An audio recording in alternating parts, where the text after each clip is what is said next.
আমার বয়স যখন মাত্র 16 বছর, তখন বিয়ে করি এক 13 বছরের মেয়েকে।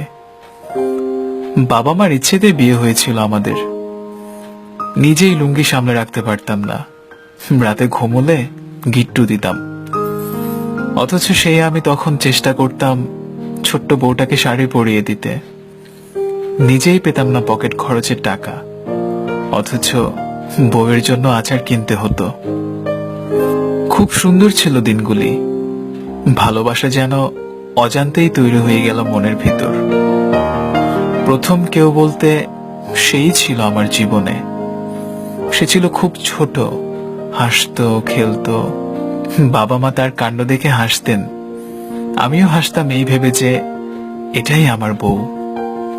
ছোট্ট মিষ্টি সোনা বউ। সারাদিন হই হুল্লোড়ে থেকে যখন রাতে সে বলতো মাথা ব্যথা করছে, মাথা টিপে দিতাম, পা দুটোও টিপে দিতাম। আমার বউ তো, আমিই তো তার সব। আজও বুঝ, কাল তো বুঝবেই, তখন আরো বেশি ভালোবাসবে আমাকে। দিন যেতে থাকলো।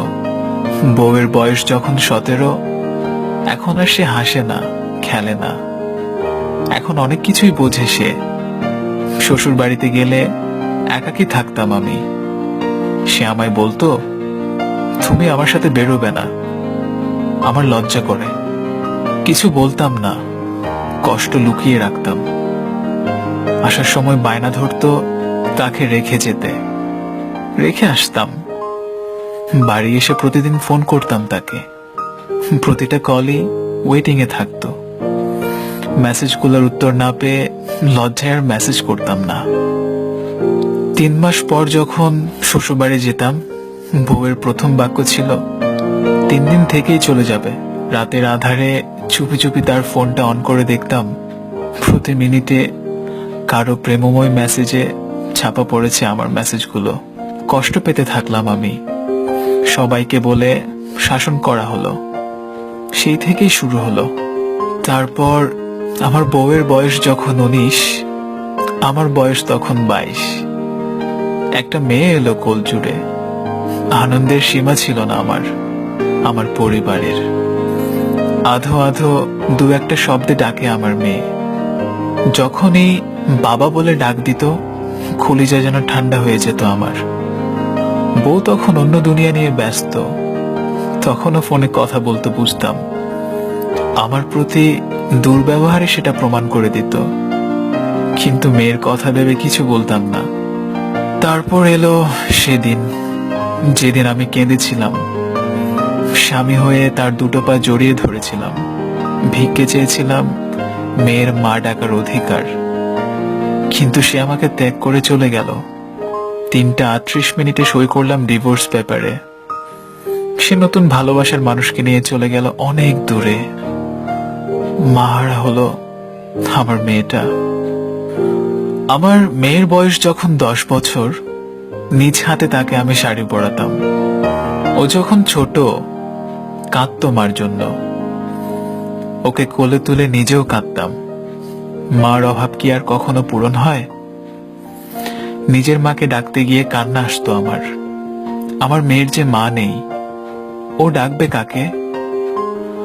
রান্না করতাম, সাজিয়ে দিতাম নিজে। আমি আর আমার মেয়ে, এই আমার দুনিয়া, এই আমার পৃথিবী। আর বিয়ে করিনি, কারণ ভালোবাসতাম তাকে, তখনও এখনো। মেয়ের বিয়ের কথা চলছে, আমি আবার একা হয়ে যাব। মেয়ের অনিচ্ছা সত্ত্বেও ওর মাকে খবর দিয়েছি। কাল এসেছিল সে। অনেকদিন পর দেখলাম তাকে। 6 মাস 3 দিন 22 মিনিট কম 24 বছর পর দেখলাম।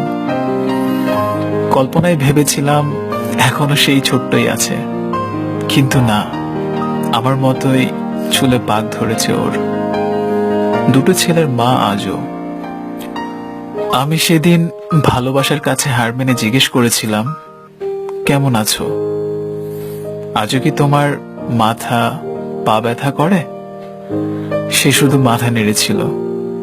কি বুঝিয়েছে তা দেখতে পাইনি, কারণ চোখ দুটো তখন জলে ভেজা ছিল। তাছাড়া বয়স তো আর আগের মতো নেই, কিন্তু আমার মেয়ে দেখা করেনি ওর সাথে।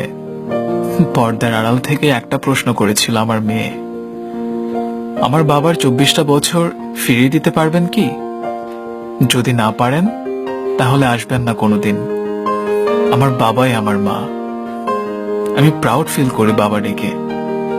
মা ডাকার কোনো ইচ্ছে নেই আমার। গল্পটা আপনাদের কেমন লেগেছে জানি না, তবে খুবই অন্যরকম একটা গল্প ছিল, কেমন যেন আলাদা। আচ্ছা, এরকম গল্প কি সত্যিই হয়? হয়তো বা হয়। সে যাই হোক, গল্পটি নিয়েছি চারু ডায়েরি থেকে। আর সবাই ভালো থাকেন, ভালো থাকুক আমাদের ভালোবাসার মানুষগুলো, কাছের মানুষগুলো, আমাদের হৃদয়ের মানুষগুলো। সে প্রত্যাশায় থ্যাঙ্কস। তারা ভালো থাকবেন।